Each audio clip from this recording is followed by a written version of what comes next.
नमस्कार, मी मधु कुलकर्णी स्वागत करते तुमचं गेटश्योर जॉबमध्ये। जर तुम्ही जॉब सोडत असाल, क्विट करत असाल, तर तुमच्याकडे कुठले डॉक्युमेंट्स असणं फार गरजेचं आहे किंवा तुम्ही सोडताना ही डिटेल्स घेणं खूप गरजेचं आहे। त्यातलं एक आहे तुमचं रेजिग्नेशन लेटर, जे तुम्ही सबमिट केलं असेल कंपनीला, त्याची कॉपी तुमच्याकडे असणं फार गरजेचं आहे। कारण नवीन जॉबला जॉईन करताना हे जे मी डॉक्युमेंट्स सांगते आहे त्याचा उपयोग तुम्हाला होणार आहे। पहिला आहे रेजिग्नेशन लेटर तुमच्याजवळ असणं गरजेचं आहे। नंतर आहे तुमचं रिलिव्हिंग लेटर, कंपनीने तुम्हाला विथ ऑल क्लिअरन्स देऊन रिलीव्ह केलेलं आहे, याचं लेटर असणं गरजेचं आहे। तिसरी महत्त्वाची गोष्ट आहे तुमच्याकडे सॅलरी स्लिप, जी तुम्हाला आता सॅलरी ऑफर होती त्याची डिटेल्स त्या सॅलरी स्लिपमध्ये असणं गरजेचं आहे। म्हणजे नेक्स्ट ऑफर देताना तुमच्याकडे त्याचं प्रूफ म्हणून ते राहिलं जातं।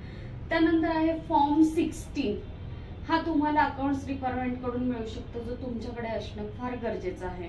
नंतर आहे पीएफ डिटेल्स, मग त्याच्यामध्ये तुमचा अकाउंट नंबर, किती बॅलन्स आहे वगैरे चेक करणं, आणि सेटलमेंट जर करायची असेल तर त्याच्यासाठी जी प्रोसिजर आहे ती कंपनी सोडताना तुम्हाला जी प्रोसिजर करायची ती प्रोसिजर कंप्लीट करून त्याचे डॉक्युमेंट्स तुमच्याकडे असणं गरजेचं आहे। ग्रॅज्युएटी सर्टिफिकेट हे पण तुमच्याजवळ असणं महत्त्वाचं आहे।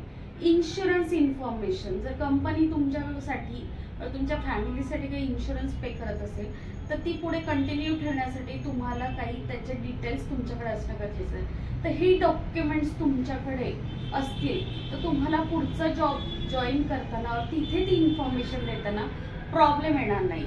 जर तुम्हाला अशी या डॉक्युमेंट्सची लिस्ट जर तुम्हाला इन्फॉर्मेटिव्ह वाटली असेल तर तुम्ही आमचा चॅनल लाईक, शेअर, सबस्क्राईब करू शकता, ज्यातून तुम्हाला नवीन इन्फॉर्मेशन मिळेल। धन्यवाद।